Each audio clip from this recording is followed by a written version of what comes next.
ಪ್ರಧಾನಿ ನರೇಂದ್ರ ಮೋದಿಯವರನ್ನ ಸಿಎಂ ವಿಜಯ್ ದಳಪತಿ ಅವರು ಭೇಟಿಯಾಗಿ ಮಾತುಕತೆ ನಡೆಸಿದ್ದಾರೆ. ದೆಹಲಿಯಲ್ಲಿ ಇವತ್ತು ಸಿಎಂ ವಿಜಯ್ ಅವರು ಪ್ರಧಾನಿ ನರೇಂದ್ರ ಮೋದಿಯವರನ್ನ ಭೇಟಿಯಾದರು. ತಮಿಳುನಾಡು ಅಭಿವೃದ್ಧಿಗೆ ಬೆಂಬಲ ಕೊಡಬೇಕು ಅಂತ ಸಿಎಂ ದಳಪತಿ ವಿಜಯ್ ಅವರು ಕೋರಿದ್ದಾರೆ ಪ್ರಧಾನಿ ಮೋದಿಯವರನ್ನ. ಒಟ್ಟು 25 ನಿಮಿಷಗಳವರೆಗೆ ನರೇಂದ್ರ ಮೋದಿ ಹಾಗೂ ದಳಪತಿ ವಿಜಯ್ ಚರ್ಚೆ ಮಾಡಿದ್ರು.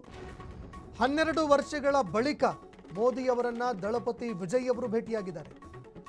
ಸಿಎಂ ಅಧಿಕಾರ ಸ್ವೀಕರಿಸಿದ ಬಳಿಕ ಸಿಎಂ ಆಗಿ ಅವರು ಅಧಿಕಾರ ಸ್ವೀಕಾರ ಮಾಡಿದ ಬಳಿಕ ಮೊದಲ ದೆಹಲಿ ಪ್ರವಾಸವನ್ನು ಕೈಗೊಂಡಿದ್ದಾರೆ.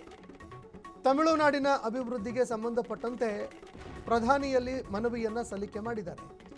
ಮೇಕೆದಾಟು ಯೋಜನೆ ವಿಚಾರವಾಗಿ ಚರ್ಚೆ ಮಾಡಿರುವಂತಹ ಸಾಧ್ಯತೆಗಳು ಕೂಡ ಇದೆ. ಈಗಾಗಲೇ ಇದೇ ಮೇಕೆದಾಟು ವಿಚಾರಕ್ಕೆ ಸಂಬಂಧಪಟ್ಟಂತೆ ಸುಪ್ರೀಂ ಕೋರ್ಟ್ನಲ್ಲಿ ಭಾರಿ ಹಿನ್ನಡೆ ಆಗಿದೆ. ಸುಪ್ರೀಂ ಕೋರ್ಟು ಛೀಮಾರಿ ಕೂಡ ಹಾಕಿದ್ದಾಗಿದೆ. ಯಾಕಂದರೆ ಅದಕ್ಕೆ ಸಂಬಂಧಪಟ್ಟಂತೆ ಈಗಾಗಲೇ ತೀರ್ಪು ಕೂಡ ಕೊಟ್ಟಿತ್ತು ಸುಪ್ರೀಂ ಕೋರ್ಟು.